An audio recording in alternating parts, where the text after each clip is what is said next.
Dans cette vidéo, je vais te parler des intervalles de R, l'ensemble des réels. Et dans cette première vidéo, des intervalles bornés. Un intervalle, ça se présente sous cette forme-là.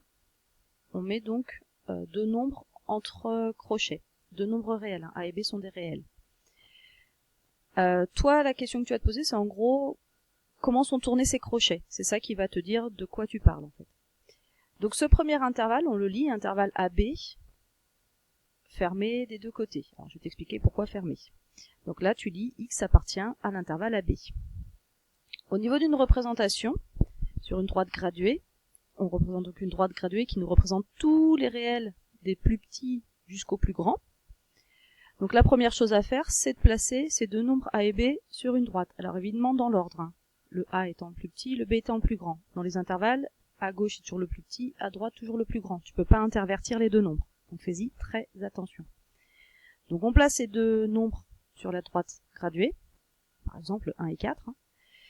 Et ensuite, qu'est-ce que ça veut dire que X appartienne à cet intervalle AB? Eh bien ça veut tout simplement dire qu'en fait X, il peut se balader entre A et B. Toc. Et simplement pour finir à savoir justement s'il peut prendre la valeur A et est-ce qu'il peut prendre aussi la valeur B, eh bien il suffit de regarder les crochets. Alors les crochets sont relatifs à chaque nombre, c'est-à-dire que le premier crochet est relatif au A, le deuxième crochet au B. Tu peux pas regarder le deuxième crochet avec le A, ça veut rien dire. Donc quand on regarde le crochet en fait c'est une sorte d'agrafe. Là ici, la graphe elle est tournée vers le A. Autrement dit, le A on pourra le prendre, c'est-à-dire que X il pourra valoir A. Au niveau de la représentation, on fera la même chose, c'est-à-dire une fois qu'on a fait le segment AB, on tourne le crochet vers le segment.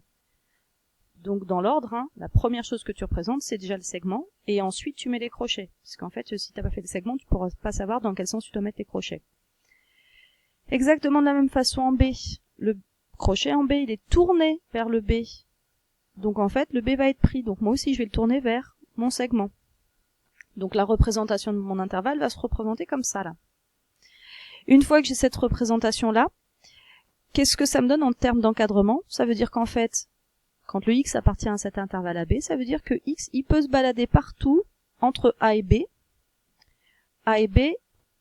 inclus, c'est-à-dire qu'il peut valoir A ou B. Donc, tu sais très bien comment ça se note, avec des inférieurs larges, inférieurs avec le inférieur ou égal. Donc ça, c'est pour le premier intervalle borné. Les autres intervalles sont de la même forme, à l'exception donc des crochets. Ici, ce qui change, c'est le crochet en B. Donc au niveau de la représentation, c'est toujours tout ce qui se passe entre A et B. Le A, on voit bien le crochet tourner vers le segment, enfin vers le A, donc vers le segment. Et en B, par contre, là, la graphe, elle lui tourne le dos. Donc, nous aussi, on va tourner le dos à notre segment. Et voilà la représentation de cet intervalle fermé en A, ouvert en B. Qu'est-ce que ça nous donne comme encadrement? Bah donc, X est toujours entre A et B, il peut valoir A, mais pas B. Ah, et de la même façon, le troisième, on va un petit peu plus vite.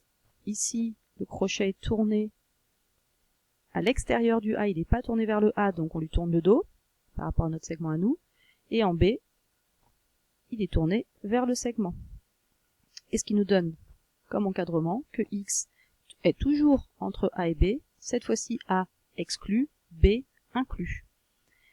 Et le dernier, c'est X appartient à l'intervalle AB ouvert des deux côtés. Donc là, on tourne le dos des deux côtés de notre segment.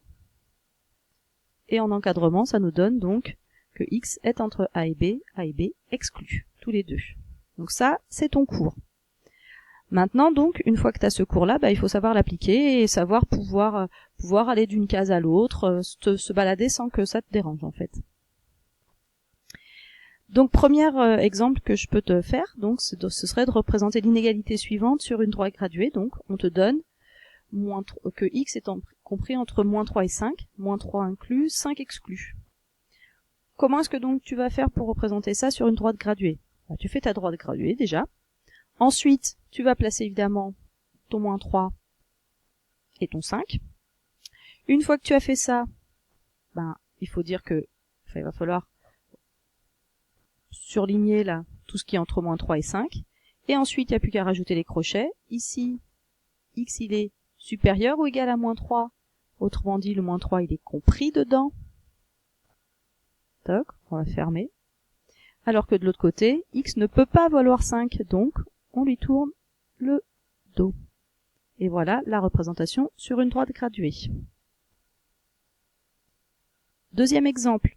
Cette fois-ci, on te donne la représentation et on veut traduire ça par un encadrement, puis par un intervalle.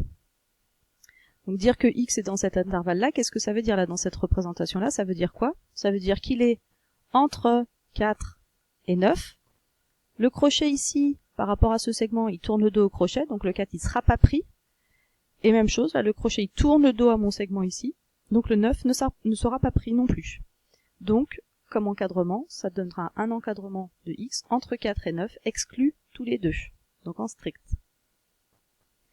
Et au niveau d'un intervalle, en fait l'intervalle quasiment, t'as qu'à recopier ce qui est écrit là, c'est donc x appartient à l'intervalle 4-9, 4 ouvert, 9 ouvert, les deux crochets qui tournent le dos au 4 et au 9. Enfin, un troisième exemple, on te demandera par exemple de compléter par appartient ou n'appartient pas.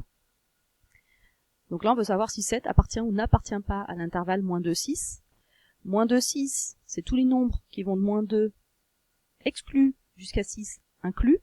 On voit bien que le 7, il serait là, si je devais le mettre quelque part. Il est après le 6. Conclusion, 7 n'appartient pas à moins 2, 6.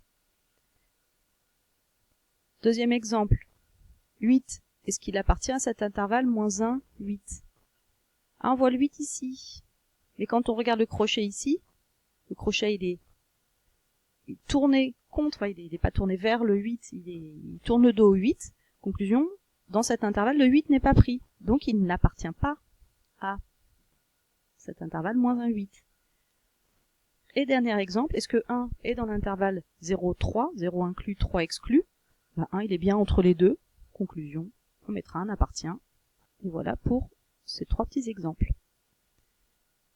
Voilà pour ce que tu as à savoir sur les intervalles bornés de R.